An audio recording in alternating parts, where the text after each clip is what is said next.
What's going on, everybody? Welcome to this episode of Home Built Workshop. Hope all of you are doing awesome.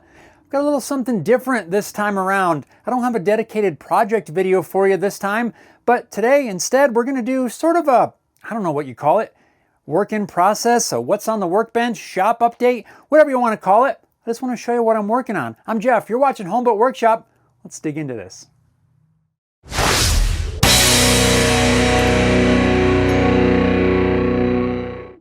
For those of you that have been following the channel for, I don't know, probably a year or so, you'll know about a year ago I had a giant project where I had to make a whole bunch of black walnut award plaques for a local equestrian event. Well, that's a yearly thing, and it's time to make these plaques again, and that's what I'm working on. Initially, I didn't have really any plans to make a video on this project because, well, last year I made an entire video covering the entire process. That's a lot of entires. Bottom line is I just didn't want to duplicate the video, but I decided why not just at least show what I'm working on, because this is going to take up a little bit of my time and it's a pretty good chance that I'm going to miss having a project video. So this way I can share a little bit of what's going on and still share some material with all of you. So behind me here, I have a stack of black walnut plaque blanks. I've already been working on these for about a week or so. I've got the material, I've got everything broken down, I've glued it up, flattened it out, cut it out on the CNC, and routed the edge. So I've got a lot of the prep work all the way done.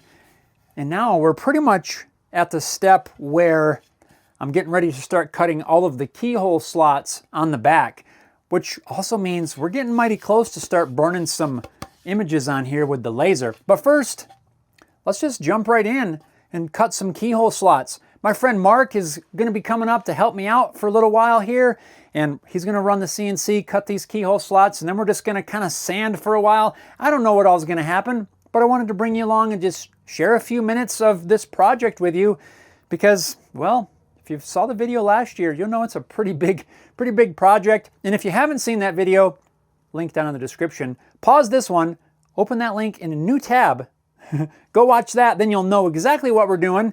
And really, I'll just show you a little bit. We're not going to do a whole step-by-step because, well, I've got a lot of this work already done. But just hang out with us for a while, see what's going on here around the workshop. It's fixing to get real messy.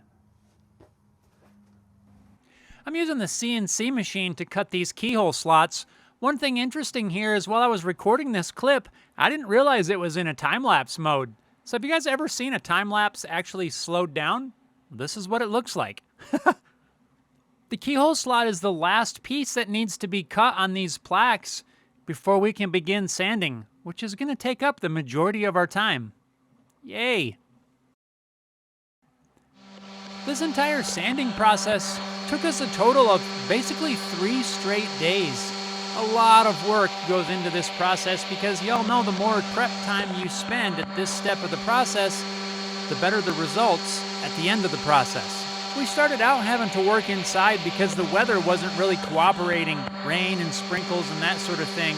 But by the second day, the weather had moved on and we were able to work outside, which is much better because the dust just blows away and I can keep the dust down in the shop because I'm about ready to start on finishing some of these plaques as well. Once we get to this step, all of the processes kind of all start happening at the same time. This part really is the worst part, not really because it's sanding, even though that part kind of stinks as well, just because there's so many pieces, there's so many edges, the front, the back. We're sanding up through the grits to 220. So right now, Mark is sanding with some 120, and then I'm working on 220, and I'm also sanding the edges, and I'm sanding the little cove cut on there. So it takes quite a lot of time. It's really the longest process. None of it's hard. The sanding really is never hard. It's just a lot of work, takes a lot of time, and we'll eventually get through it. We're making some good progress. Got the first sample all assembled, and it's time to really fire up the laser and start burning some of these while we're sanding. I think Mark finally understands why I dislike hand sanding so much. Yep. Now you might be thinking to yourself, hey, you spent like a month or so last year building that giant edge sander with this specific project in mind. What happened to that? Well, that would be a great question, and to be quite honest, I did use it on this project, but things didn't quite go as planned.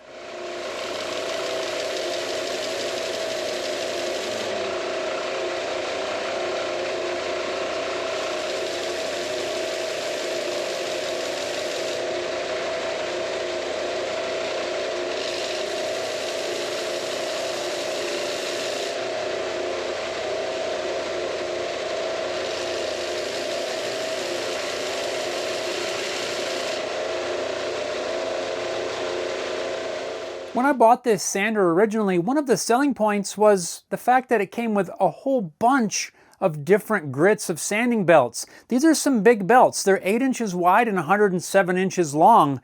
So the fact that I had a whole lot of different belts of many different grits to go along with it, that was a huge plus. And I was super excited to be able to slap on a higher grit sanding belt like a 180, 220 and sand the edges of these plaques. But one thing that I hadn't thought of was the fact that who knows when this sander was initially built by what I presume was the old timer that built it. These belts have been sitting around for a long time. And what happened when I loaded this 180 grit belt on there, the seams all broke. In fact, you can see where this one held together just enough to start to turn and it jammed up in the machine. Well, I had several 180 belts, so I just grabbed the next one and I put that belt on. Boom, that tore. Well, then I switched to the 150 grit, put that on. That belt tore. So while I was anticipating being able to sand the edges with something like a 220 or a 180, that would save a ton of time sanding the edges by hand.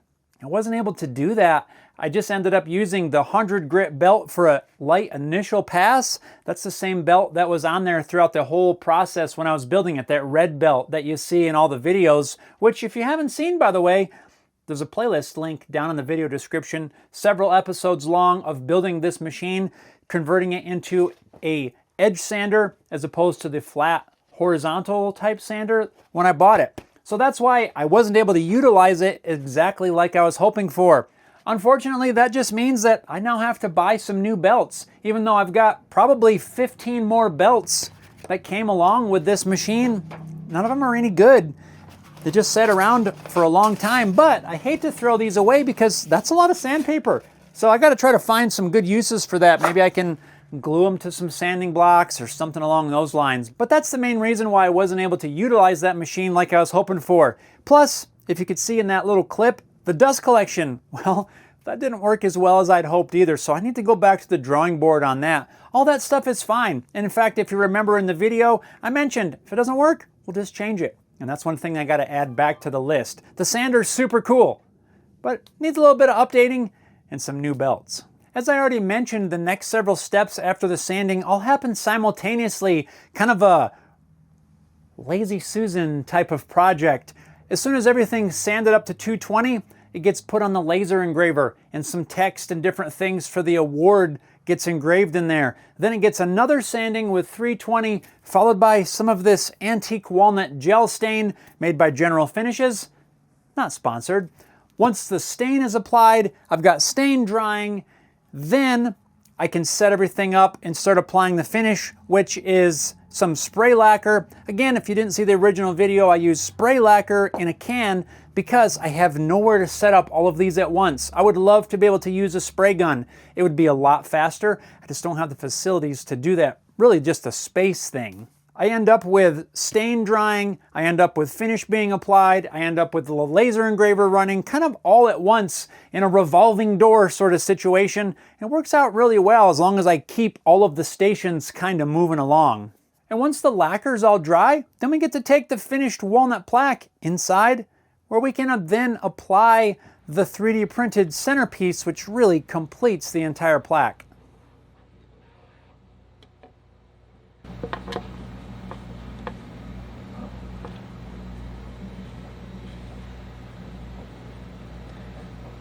Is that cool or what?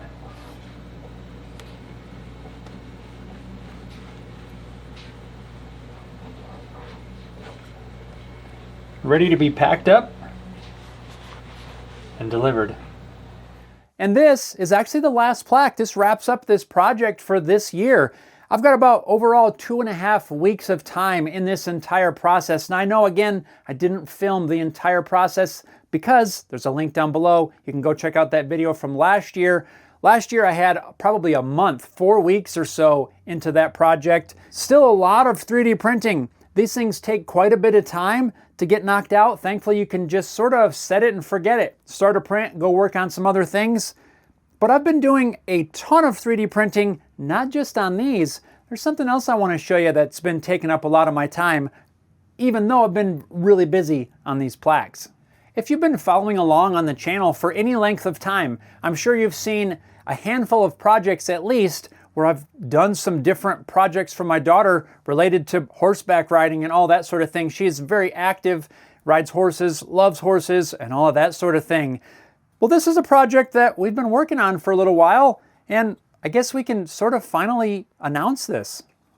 I'd like to introduce you to the Shedder grooming blade. This, like I said, is a project that my daughter and I have been working on, and those of you with any sort of pets, not just horses, you'll know that, well, sometimes the shedding fur can be a little bit tricky to remove. This little guy will help you out with that. It's a grooming blade, and you just use it to kind of groom on your pet. This was designed with horses in mind, but it does work great on many other critters. We've tested it.